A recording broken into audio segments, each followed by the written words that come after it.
In a world that's, increasingly mapped, photographed, and explored, there still remain a few places that feel untouched, unknown, even otherworldly. One such place is Socotra Island, a remote gem off the coast of Yemen, often dubbed the most alien-looking place on Earth. From its bizarre prehistoric landscapes to its unmatched biodiversity, Socotra has quietly become a bucket list destination for adventurous travelers, ecotourists, and naturalists alike. In this in-depth guide, we'll explore the mystery of Socotra, what makes it so unique, why it's gaining popularity, and what you need to know before planning a trip to this exotic island. Subscribe for more adventures! So where is Socotra? Socotra, pronounced Socotra, is an island located in the Arabian Sea, about 240 miles southeast of mainland Yemen and roughly 60 miles from the Horn of Africa. It's the largest of the 4 islands that make up the Socotra archipelago, which is actually a UNESCO World Heritage Site recognized for its incredible natural significance. Despite its remote location, Socotra holds deep historical and cultural roots. It has been a crossroads for trade between Africa, the Middle East, and Asia for centuries, but it has remained surprisingly isolated and undeveloped, preserving its raw, untouched beauty. Now, what really sets Socotra apart is not just its location, but its extraordinary ecosystem. Often compared to the Galapagos Islands, over 1/3 of the island's more than 800 plant species are found nowhere else on Earth. The island's most iconic symbol is the dragon's blood tree, or Dracaena cinnabari, which is this umbrella-shaped tree that honestly looks like it belongs on another planet. Its name comes from the red resin it produces, which has been used historically as medicine, dye, and incense. The dragon's blood tree isn't just a visual marvel, it's also an ecological keystone species, offering shelter to animals and helping with moisture retention in the arid environment. Walking among these trees feels a bit like stepping into a prehistoric world, or, onto the set of a science fiction film. Socotra's plant life is just the beginning. The island is also home to dozens of endemic birds, reptiles, and insects. Some highlights include the Socotra sunbird and Socotra starling, both found only here. There are also unique species of chameleons and geckos, plus a host of rare butterflies and moths, some with these vivid colors and patterns never seen elsewhere. The marine life around the island is equally rich, with vibrant coral reefs, sea turtles, dolphins, and even, occasional whale sightings in the surrounding waters. Socotra's geography is as surreal as its biodiversity.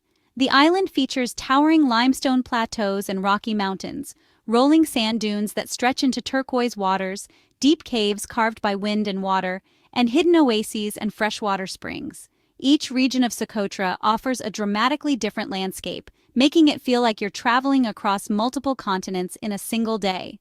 Hikers, photographers, and nature lovers will find endless opportunities to explore. Because of its isolation and minimal infrastructure, Socotra is not for casual tourists. It's for travelers seeking the unusual, the wild, and the untamed. No luxury resorts, at least not yet. So forget 5-star hotels or luxury beach clubs for now. Accommodations are mostly eco-camps, guest houses, or just simple tents. Electricity might be limited, internet is pretty scarce, and honestly, there's no cell service in a lot of parts of the island. But, that's actually part of Socotra's charm. It's this rare opportunity to completely disconnect and experience nature in its rawest form. Getting around Socotra is, a bit of an adventure. Travel on the island is usually done in 4x4 vehicles with local guides. There are no public transport systems, and many areas are only accessible by off-road tracks or sometimes on foot. A typical trip to Socotra might include camping in remote natural sites, swimming in these secluded lagoons, hiking through ancient canyons, and honestly dining under star-filled skies. So, how do you actually get to Socotra? Well, reaching the island is definitely part of the adventure. Flights are pretty limited and usually operate via Cairo in Egypt or Seiyun in Yemen, depending on, the current geopolitical conditions. The island is controlled by Yemen, so travelers really need to check entry requirements, visas, and safety advisories before planning a visit. Is it safe to visit Socotra? This is honestly one of the most frequently asked questions, and, well, a pretty reasonable one, given Yemen's ongoing conflict. However, Socotra has remained mostly peaceful and geographically separate from the mainland turmoil. Still, the island is governed by Yemen, and conditions can change. It's crucial to check updated travel advisories from your country's Foreign Affairs Department. Work with a reputable tour operator experienced in Socotra logistics, and understand that facilities are basic and medical care is limited. Most visitors report feeling safe during their stay, and local Socotras are known for their hospitality and warm, welcoming nature. Why does Socotra appeal to eco-conscious travelers? In an age of over-tourism and digital distraction, Socotra offers something truly rare, an authentic connection with nature and culture. For eco-conscious travelers, it's a model of sustainable tourism, albeit, a fragile one.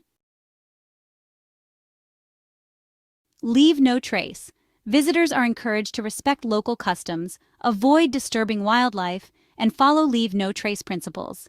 Many ecotourism outfits on the island now provide eco-camps, reusable water systems, and solar-powered setups. So, water conservation is super important here. Given Socotra's dry climate and limited fresh water, responsible tourism really means being mindful of how much water you use and staying aware of your environmental footprint. And supporting local communities makes a huge difference. By traveling with local guides and staying in community-run camps, you're actually helping to support Socotra's economy, which is just crucial for preserving its unique way of life, especially as tourism keeps growing. So, why is Socotra suddenly gaining so much popularity in 2025? Well, over the past few years, Socotra has seen a surge in interest from influencers, adventure vloggers, and nature photographers. Its alien appearance, combined with its status as one of the least traveled destinations on Earth, makes it honestly, irresistibly Instagrammable, and yet refreshingly free of mass tourism. Some of the key reasons for its rising popularity include increased awareness through YouTube, documentaries, and social media, a shift toward last-chance travel, visiting places threatened by climate change or development, and a growing desire for digital detox and a deep connection with nature. Plus, Socotra has been popping up on top 10 exotic travel lists from major travel publications. Despite all this new attention, access still remains pretty limited, which actually helps protect Socotra from the problems of overdevelopment that have, unfortunately, plagued many other beautiful places. Visiting Socotra is not just a trip, it's really a journey back in time to a world untouched by modern chaos. It's a place where nature still reigns supreme, where silence fills the valleys, and where the alien beauty of dragon's blood trees casts long shadows on a land that time kind of forgot. Yet its future hangs in delicate balance. As more people discover this magical island, the need for conscious, respectful, and sustainable tourism becomes even more critical. For those willing to go the distance, literally and figuratively, Socotra offers a once-in-a-lifetime experience. Honestly, it is both a sanctuary and a mirror, reminding us of the planet's fragile wonder and our responsibility to protect it. Thinking of visiting Socotra? Well, do your research, travel with a responsible guide, and remember, you're a guest in one of Earth's most extraordinary ecosystems. Subscribe for more adventures and happy travels.